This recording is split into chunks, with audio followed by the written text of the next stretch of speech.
6 years old. It's been a long trail for me. But I think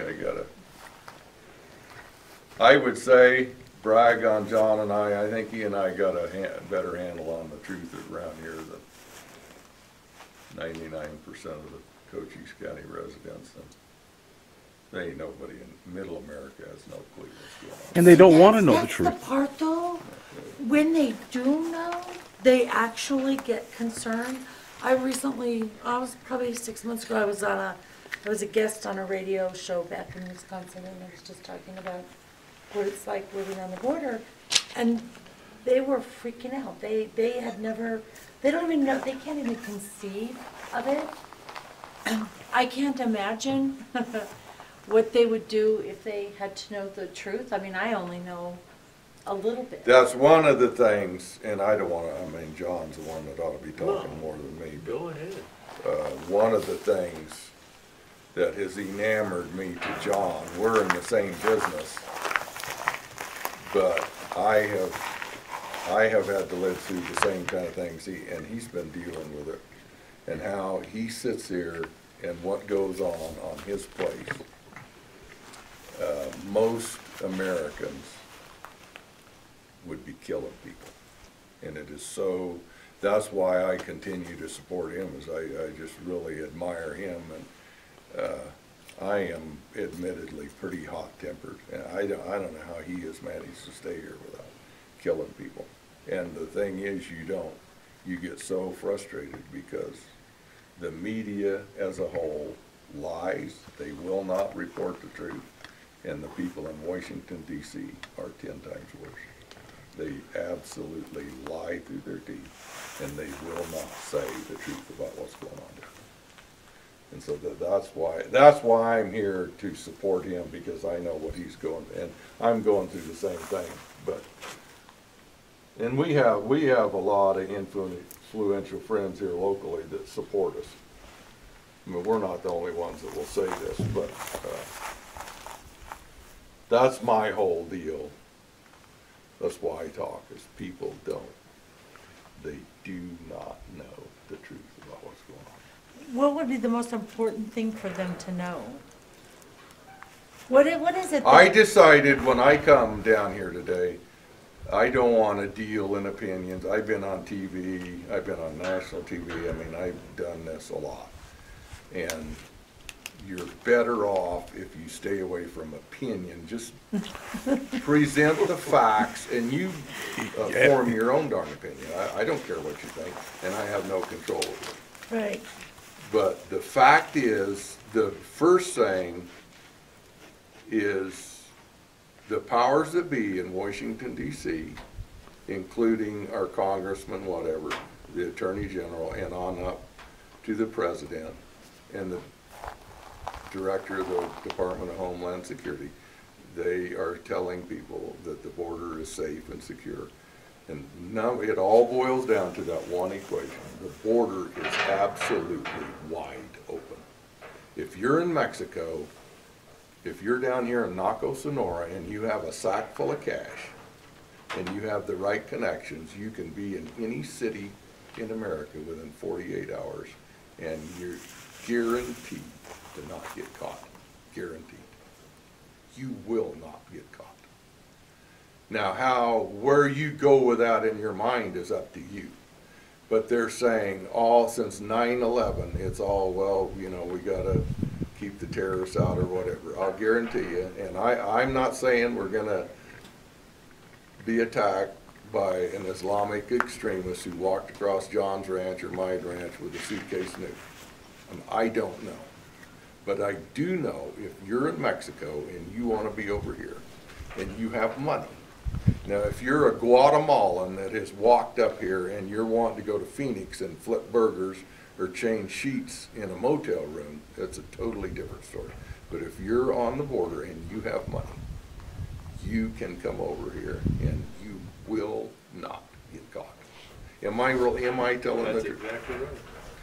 And they refuse to say the border is wide open. That's what it all boils down. Will you not get caught because there are people on our side, That's both the- legal that's- and extra legal. Now who you're are getting willing to- into it. Sorry. You're getting into another level of, it all boils down to my original statement. Right. How we get there, number one, the amount, well, we'll leave that for last.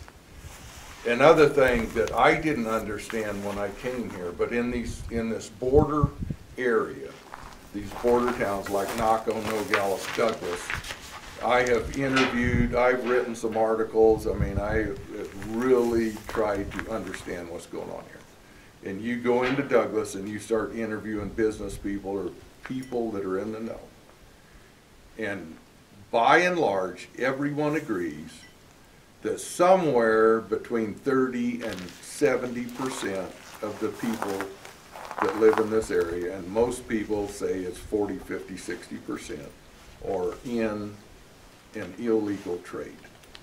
They're laundering money for the cartel, they're packing drugs, they're packing money back into Mexico or something. Close to half the people in this area are involved in the illegal activity. So that's one thing.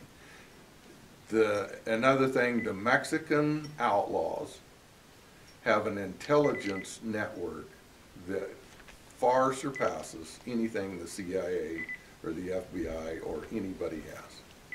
They know what's going on here. And what John and I could explain how they do that. But the fact they know what's going on, number two. And they just, Number three is the level of corruption. The only thing that matches the level of corruption in our government agencies, such as the Border Patrol, is the incompetence. You have those two factors. You have some agents. Not everybody that works for the Border Patrol is a sorry human being. I'm not saying that. But the corruption is astounding. And those guys, the Border Patrol, the average Border Patrol agent is making 2.5, 3 times more than the average median income of Cochise County. They have guaranteed retirement. The average American thinks the Border Patrol is like a section of the armed services where you get your hind end down the border and you're standing at mile marker so-and-so with your M1 and you guard the spot. That is not the way. They're protected by a labor union. They work 8 to 5, whatever. And they don't have to do anything. They do not have to do anything. And because of the political climate in America, they are encouraged to do, if not even blatantly ordered, to look the other way and accomplish nothing. Do you attribute that, sir, to decrease in activity on your land when you said you tossed out the Border Patrol because of the corruption? Well, John needs to weigh in on all these things. Well, John and I talk about this, and there's theories. I don't know. I think it's a combination of a lot of things. Something changed for them. That's all I'm saying. I think it's a combination. The Mexicans, this is one thing John and I both would say is going on. Like, I have a friend who has that land grant you're talking about over there at Nogales. He's a cowboy, he has a large tract of land, he's a rancher. And on the west side of his property, very close, is a huge Border Patrol checkpoint on Interstate 19, 20 miles north of Nogales. He's right there. Well, here about 11 months ago, he was on his ranch, horseback, in some rough country, and he rode up on 7 Mexicans in full camo, and all 7 of them had an automatic rifle. He rode down the trail a ways and ran into 2 Border Patrol agents. He told them, and this is a fearless, rugged man. I mean, he's John Wayne. He's what John Wayne wished he was. And he said, we can go back up, we can get them all. We don't care. And you can look right across 15 miles to the spot where Brian Terry was murdered. so he said to these guys, these 2 Border Patrol agents, we've got 7 guys in camo here. With and AK-47. let's go get them. With AK-47. Then they said, They just, who cares? So you have the checkpoint right there with 30 or 40 agents sitting there on their butt with their thumb up their hind end doing nothing. And right Profiling. out there several miles is hundreds of thousands of pounds of dope and lots of Mexicans. Why is that?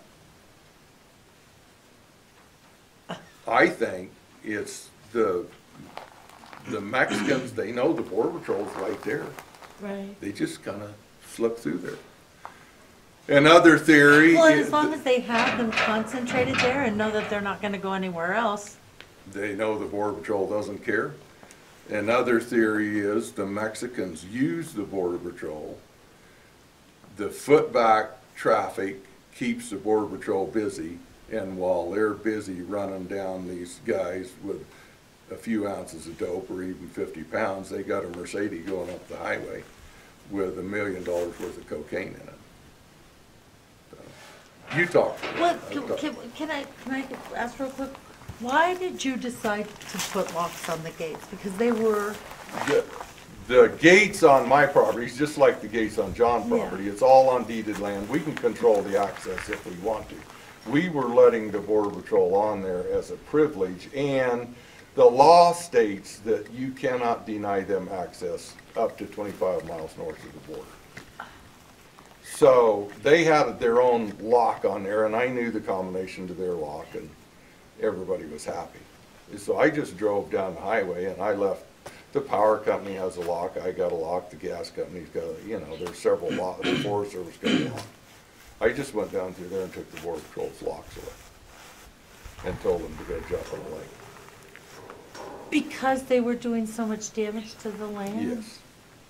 They were screwing off, doing nothing, tearing my ranch up, running into cattle and killing them. I was filing claims to be reimbursed, and they would not reimburse me. And they're just tearing the place up. And they weren't accomplishing them. But at the same time, your activity rate went down 95%.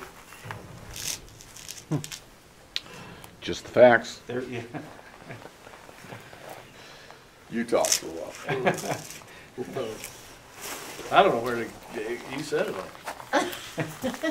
No, I've got them locked out of about, a little more than half of our range. And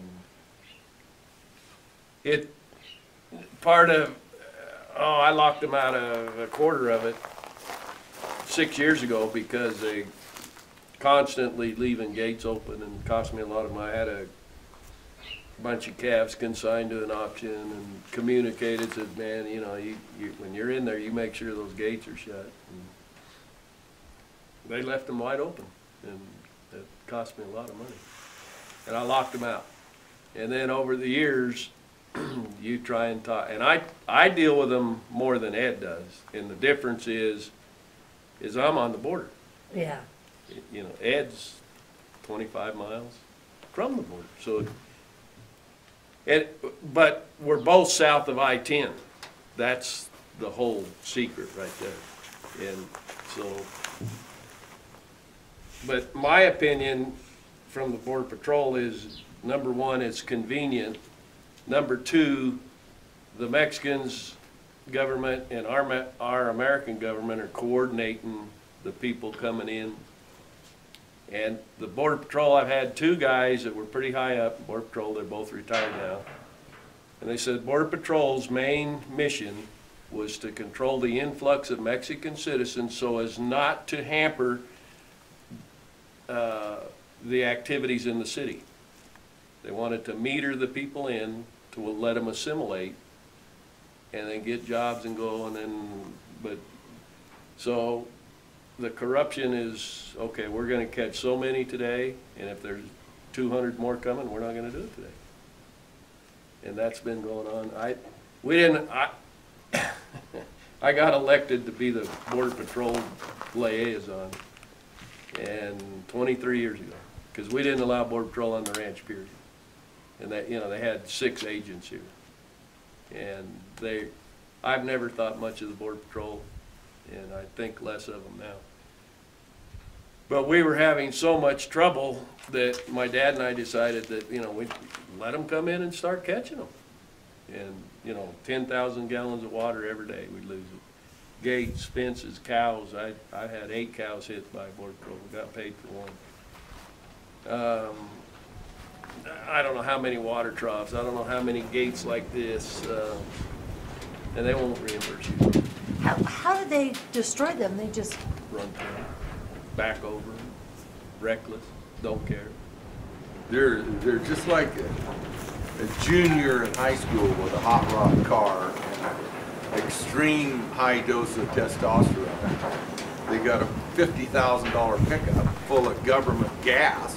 You don't do a damn thing. They're just out there hot rodding, or they don't care. It's like a bunch of kids.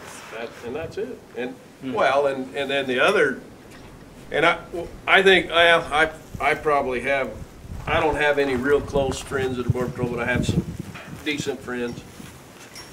And, you know, dealing with them for 23 years, there's 5 Border Patrol over those 23 years that I trusted, and 3 of them are retired now. And I deal with them every day. But number one, they're not our friend. You know, they look at Ed, when Ed talks about if we do something, then, you know, we're involved and we're corrupt, we're dirty. You know, by protecting your land? well, Is that just what because we live on the border, and that I didn't, even when, And because we're bucking the system. yeah, we fight it, and you know that everybody that ranches, you know, your ranch is you. And you're not gonna let somebody tear it up. You know, we work too hard at it. And the Border Patrol expects you that, well, we're here and we're gonna tear it up. And no, you're not. And I've tried for 23 years to have a written agreement with them. They will not enter into a written agreement. But the Border Patrol, in my opinion, and David Aguilar was the head of Border Patrol, and he is the problem. And I think he's a extremist that has infiltrated the system, and my opinion is that the Border Patrol is going to be the federal agency to control the 25-mile strip, not only on the southern border, but around the whole country. It's just the way they act, and my dealings with them. And I have no use for them. And over the 25 years, it's gotten worse. Oh, along absolutely. with- And the, before 9/11, there was, you had to be a pretty good individual to make the Border Patrol in their screening systems and background checks. After 9/11, they reduced that severely. And then they cut the training by 9 weeks. And what they're concentrating on now is if you're a gringo, American, doesn't speak Spanish, you have to go another 3 weeks to learn Spanish, but if you speak Spanish, you get out early. And I says, how does that work? I said, all you need to know is siéntese, that means sit down.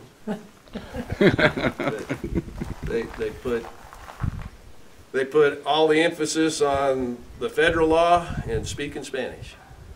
And they don't talk about, and I've spent countless days, ranch etiquette programs for the Border Patrol, ranch tours. It does not work one bit. And I don't like them. They're part of the problem. They are the problem. Have they ever said, okay, we're gonna train them a little bit differently just for the ranchers to Nope.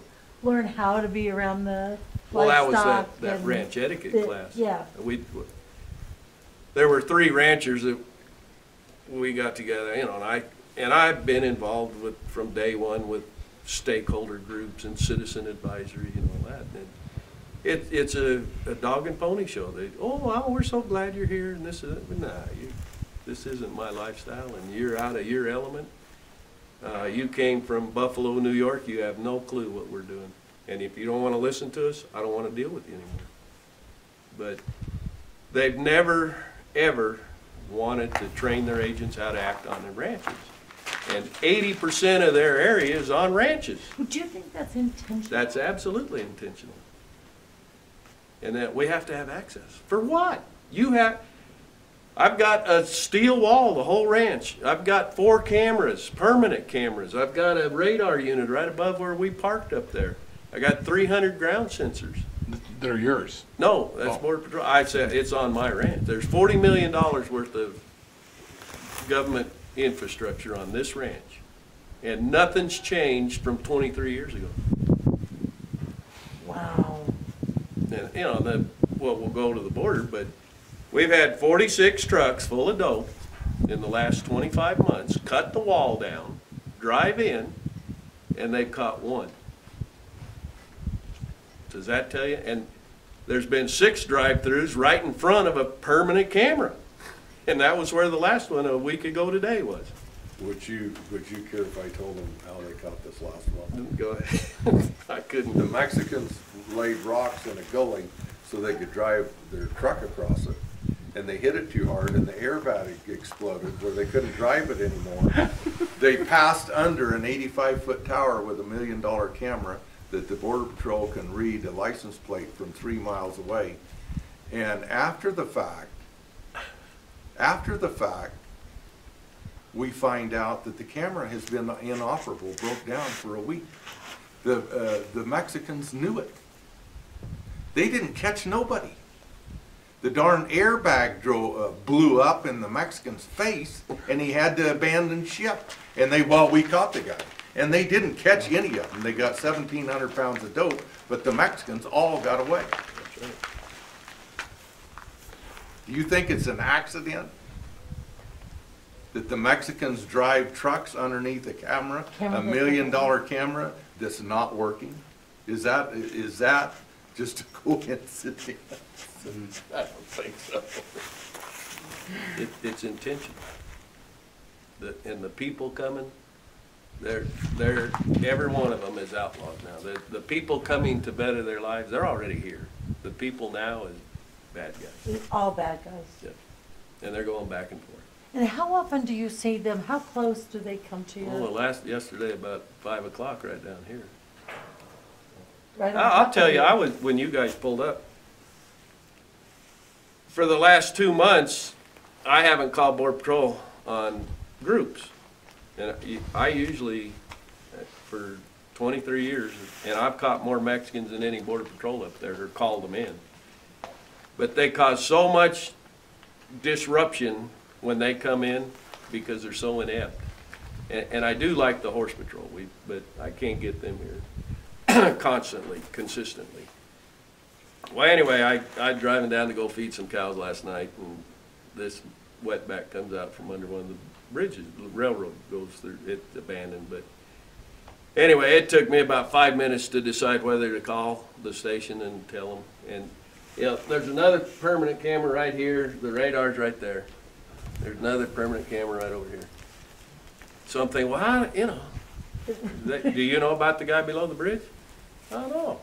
And so, okay, well, he's got a gray t-shirt, khaki pants, and black day pack.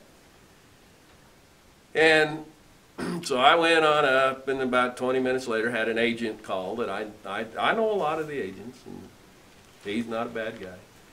And he says, well, where do you think that wetback was? And I said, well, I called it in. I said, is it the railroad bridge below the barn? Oh, well, they told me it was at the barn. And I said, well, where are you at? And he said, well, I'm on the other side of Naco. That's 30 minutes. And he said, well, where is he now? And I said, well, he's at the highway now. And he said, well, how do you think I ought to catch him? I go, you're asking me? I said, he's gone. He's picked up and gone. Well, I'm the only guy on the border right now, and you're on the east side of Naco, yeah. So so to me, he isn't part of the system. Right. He's still on the outside because he's telling me all this. I'm the only guy on the border. And, how should I work this? But that's there's 2 examples, and that's a daily event. So where are the rest of them? At the checkpoints on the freeway? Those are the ones that the checkpoints down here run out of Wilcox. We've got over 400 at the station at Naco. Yeah. Douglas has got 600. somewhere in that neighborhood. Nogales is 700, largest station on the southern border at Nogales. Douglas, out closer to Ed, he's dealing with Lordsburg and Deming stations. But it's a deliberate strategy to let Mexicans get here, and obviously it's a deliberate strategy to let dope get in here. Well, I was gonna say, I mean, now they're not letting so many Mexicans in, they're letting the cartels in, right? I mean, so you're not seeing families come Right. across at all or That's right. anything. So it's a deliberate effort to just not get involved. I mean, they're not facilitating families anymore. No, They're just looking the other way for the drug trade. that's what it seems to me. And I think that the illegals that we're getting, when I call them, you know, Ed's term is better, but they're Mexican outlaws. But when they're coming back and forth, they're just scouting. And Really, for the Sure. cartels? And on the east end of the ranch is where we got all the human traffic. On the west end of the ranch is where all the dope is. And so, Wait, why? Why is that? well, they're using the human traffic up here as bait for because they know the Border Patrol would rather come catch a wetback than go catch a load of dope. So, the night of the other deal on the last Thursday's drive-through, normally they've all been in the daylight. And this one happened at 3:30 in the morning. But in the meantime, and you know, here again, I know another agent that's telling me the whole story, is they had a group of 12 Oaxacans that they caught below my dad's house at the same time. And they didn't have socks or booties. And that's what all of the human traffic's wearing. You can't track them anymore. Because they're not wearing shoes. Well, they're wearing shoes, but they pull this stuff over. They have factory-made booty like sheep's wool. And if you can't afford them, you put on sweat socks to cover your tracks. Well, so they baited them, and Oaxacans are peasant Indians. Right. So they said, okay, you guys go here, while they ran the dope. And the cartel runs all that Yeah. down there. You know, if you're a Oaxacan or from Guatemala or wherever, and you come to up here to the border, it's almost impossible to get in here without the cartel finds out who you are. So they use you. They may force you to pack dope. They may force you to cross at a certain place so you'll be bait for the border, but they'll use you however. And you don't just come to the border anymore and cross. The cartel controls all that. And they have a million different things that they may want you to do, force you to do. And you know, if you don't do it, they'll just kill you. Yeah. But, That's it. How That's it in a many- nutshell. well, it's hard to imagine that, so you call one night, and in this whole place, we are told that we've never had more Border Patrol guys in the whole wide world than we do right now. That's right. We are That's manned true. on the border. they don't 20 need. And you make a call, and they say, I'm the only guy here. They don't need more, but that isn't the problem. The lack of agents is not the problem. Civilian law enforcement is the biggest problem. How so? You have no discipline, no accountability, and then they're controlled by a government union. And If you're, Well,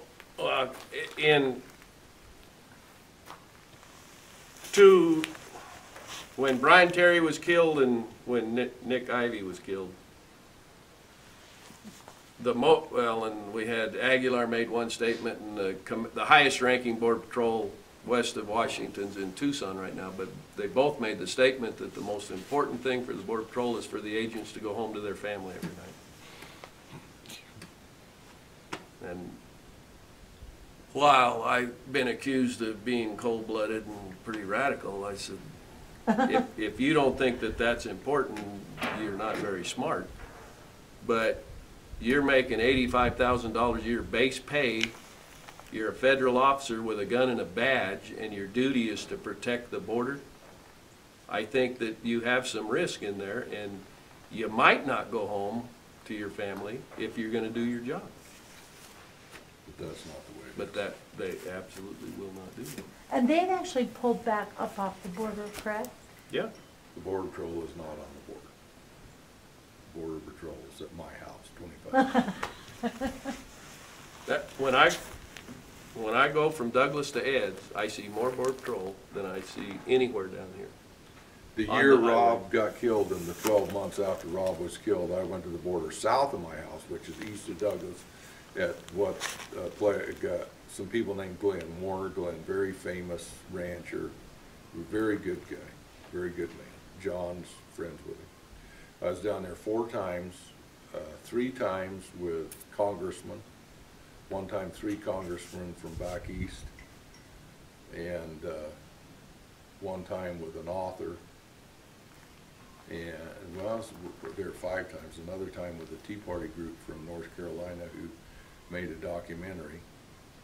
And there's a spot exactly where the outlaw that killed Rob crossed the fence. It's about 12, 14 miles straight east of Douglas. And we were there for an hour or 2 at a time, and then on those 5 trips, we never saw a single Border Patrol agent on the border. You go north of my house on Highway 80, and there's dozens of them. So that's another dynamic we have here that the average American does not understand. And according to law, the Border Patrol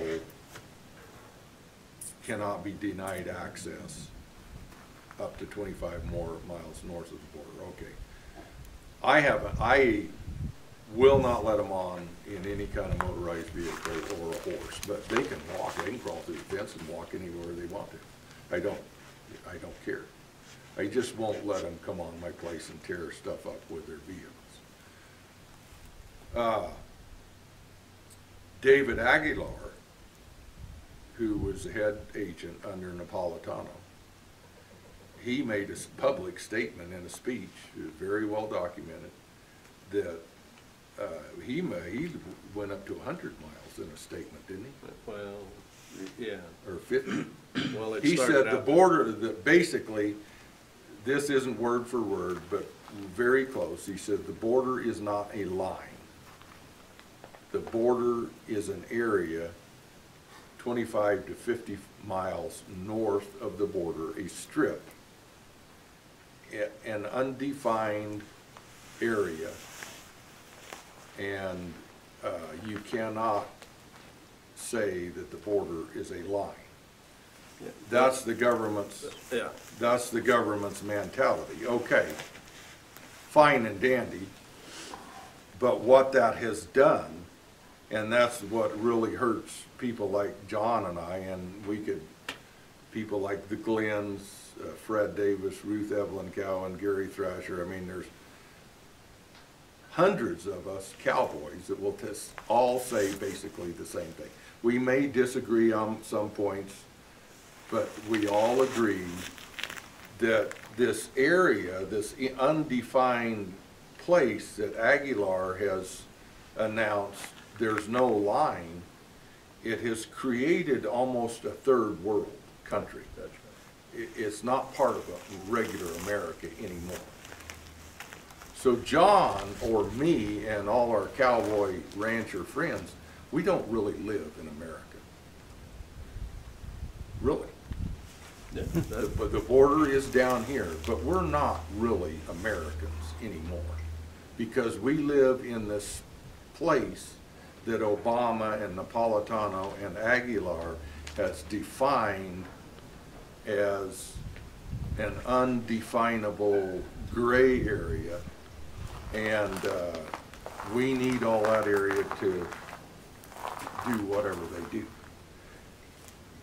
So what that creates, you have somebody like John or me, and I'm not the nicest guy on the block, but I have no criminal record.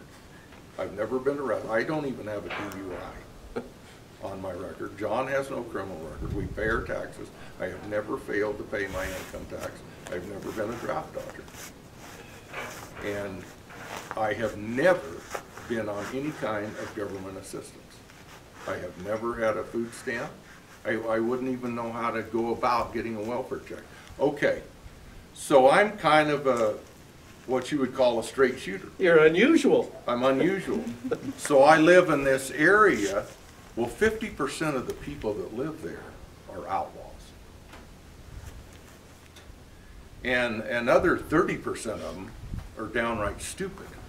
So you have 50 or 20% of us patriots, and some of us are even maybe Democrat. It's not a Democrat-Republican thing.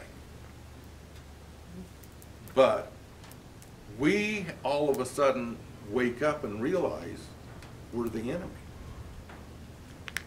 We are, that's the way, I'm just speaking for myself. I have got sick of it. I have become outspoken. I laid my hand on John McCain's shoulder and told him what I thought, and thought very seriously of knocking his chicken shit head off his shoulders because I can't stand the guy. I have screamed at Gabrielle Giffords across a table. I know Ron Barber quite well, and we have an extreme dislike for each other. I know Martha McSally. I know them all. And I feel like I'm the enemy. All of them except McCain, when they run for office, they want our support. They want, yeah, they What really kind of want our, promises they did want they to make come, you? they want to come and get their picture taken with us. Yeah. But when it comes to actually doing something, they come down here, they've been right here. How many of the young Republicans of Arizona did we stand up and give a speech to here one day? They all want to be here, but whenever they get back to where the powers that be are, all of a sudden they don't know who we are. And you get sick of that. Oh, yeah. Just because we have the bad luck to live here, we do not live and play by the same rules that you do. That's the truth. They have